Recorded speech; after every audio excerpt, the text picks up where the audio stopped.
Oi pessoal, bem-vindo à terceira e última aula da disciplina de Engenharia e Segurança do Trabalho do curso Técnico de Refrigeração e Climatização. Meu nome é Antônio de Pádua. Abordaremos hoje na terceira aula Segurança e Acidente do Trabalho. Sabemos que com o desenvolvimento tecnológico da humanidade, além de trazer enormes melhoramentos e alívio para o homem no século XXI, tem exposto o trabalhador a diversos agentes potencialmente nocivos e que, sob certas condições, poderão provocar doença e desajustamentos no organismo das pessoas que desenvolvem suas atividades normais em variados locais de trabalho.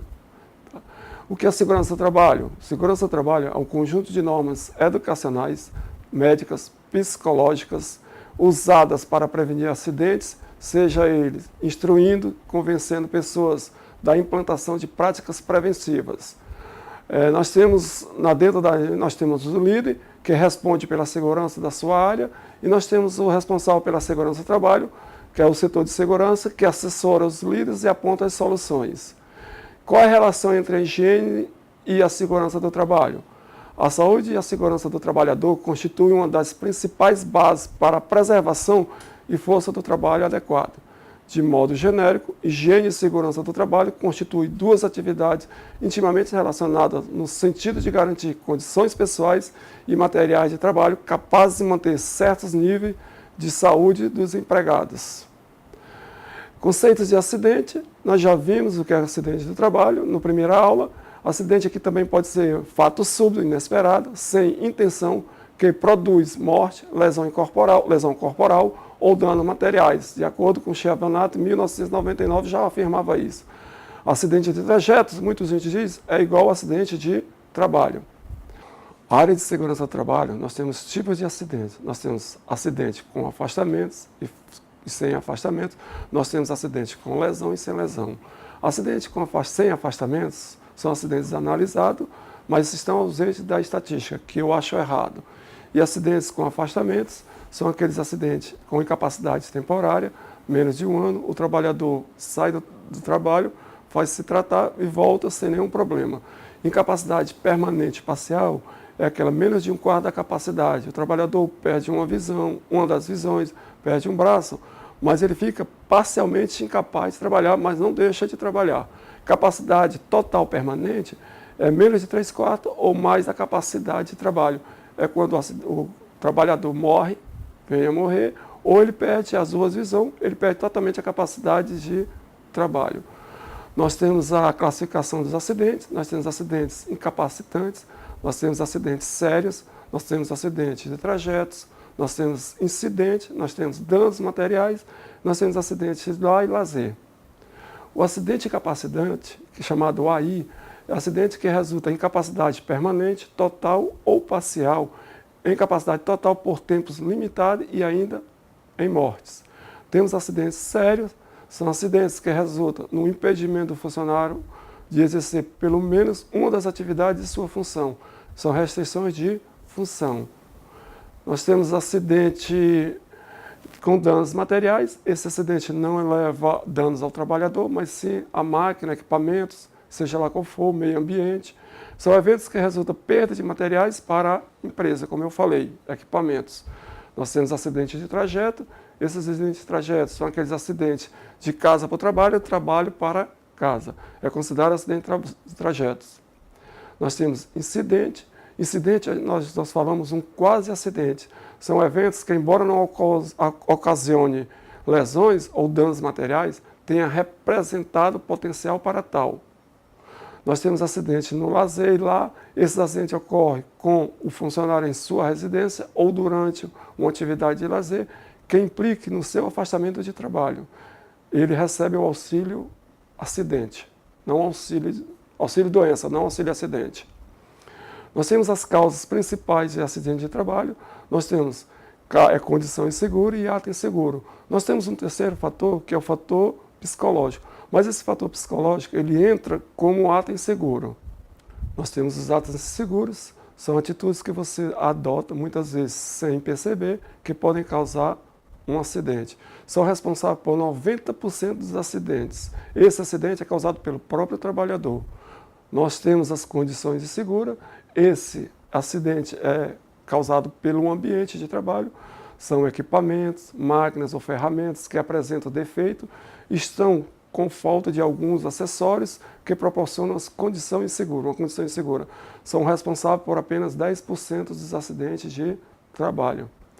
As condições básicas, quando um trabalhador ele é admitido na empresa, nós temos que nos preocupar com a saúde dele antes, durante e depois.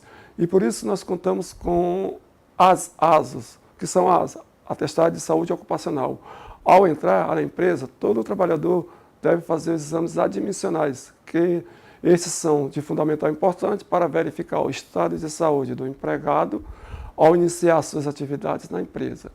Além disso, também temos os exames periódicos, de que variam de 12 a 6 meses para avaliação das condições dos colaboradores. Nós temos o exame demissional, são exigidos para verificar se o funcionário não sofreu nenhum tipo de variação no seu estado de saúde enquanto exercendo sua atividade na empresa. Esses 3 tipos de exames, eles são de importância muito grande para a segurança do trabalho. Essa ASO, exame admissional, era chamado exame anamnese. Ele diz o histórico do trabalhador antes de entrar na empresa. Todos os funcionários a entrar na empresa são submetidos a treinamento de segurança e específico para cada área de atuação. Portanto, os colaboradores que não se adaptarem a essas regras estão sujeitos a advertência verbal, escrita, suspensão e no último, justa causa, de acordo com a CLT, que é a Consolidação da Lei do Trabalho, no artigo 482.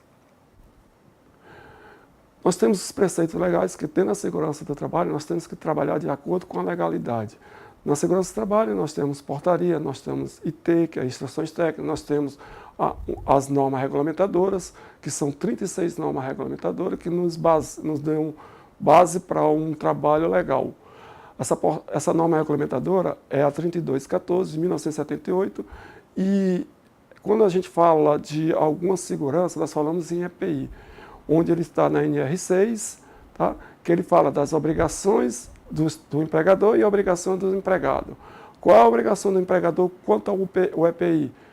Adquirir EPI adequado à atividade, fornecer somente EPI aprovado, que é o certificado de aprovação, é o conhecido CA, treinar sobre o uso, porque se eu não treinar o trabalhador não adianta eu entregar um equipamento para ele, tornar obrigatório esse uso, o trabalhador ser obrigado a usar esses equipamentos, substituir quando danificado ou extraviado, responsável pela higienização e manutenção, comunicar ao Ministério do Trabalho qualquer irregularidade. Essa é a obrigação do trabalhador, do empregador.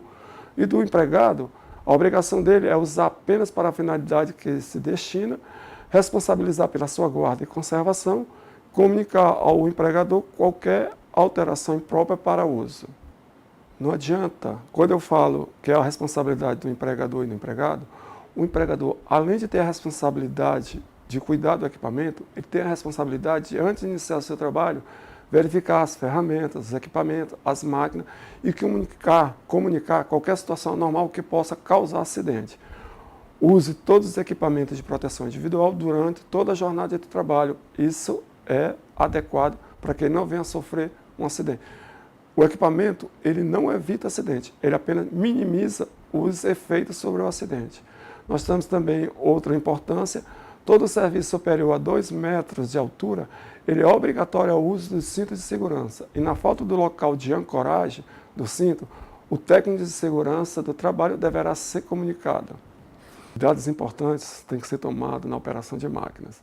Nessas operações de máquinas não se podem usar pulseiras, gravatas, manga comprida, porta-crachá ou mesmo cabelos soltos. Têm sido esses adereços maiores causadores de acidente. Por isso, não arrisque. É proibido também a entrada de pessoas que apresentem sinais de embriaguez e índice de droga para uso para o trabalho. Antes de ensinar qualquer trabalho, todos os dias são realizados, antes de iniciar as atividades, uma reunião chamada DDS, Diálogos Diários de Segurança. E muitos também podem chamar DSS, Diálogo Semanal de Segurança. O que é isso? Essa reunião propõe um tratamento de diversos assuntos da atualidade que podem contribuir para o bem-estar físico e psicológico de seus colaboradores. Bem, pessoal, isso é a aula de hoje. Essa aula vocês aprenderam sobre os conceitos de trabalho, entendeu a higiene e segurança do trabalho, conheceu mais um conceito de acidente, bem como seus tipos, quanto ao afastamento e consequências, suas classificações quanto à gravidade e suas causas. E finalizando, você entendeu alguns conceitos legais, condutas com o ambiente de trabalho. Como eu já falei, é necessário que o aluno procure se aprofundar nos estudos para um melhor aprendizagem nos temas abordados. Pessoal, foi bom trabalhar com vocês, bom aproveito nas aulas e até o nosso encontro presencial. Aguardo vocês lá. Até logo.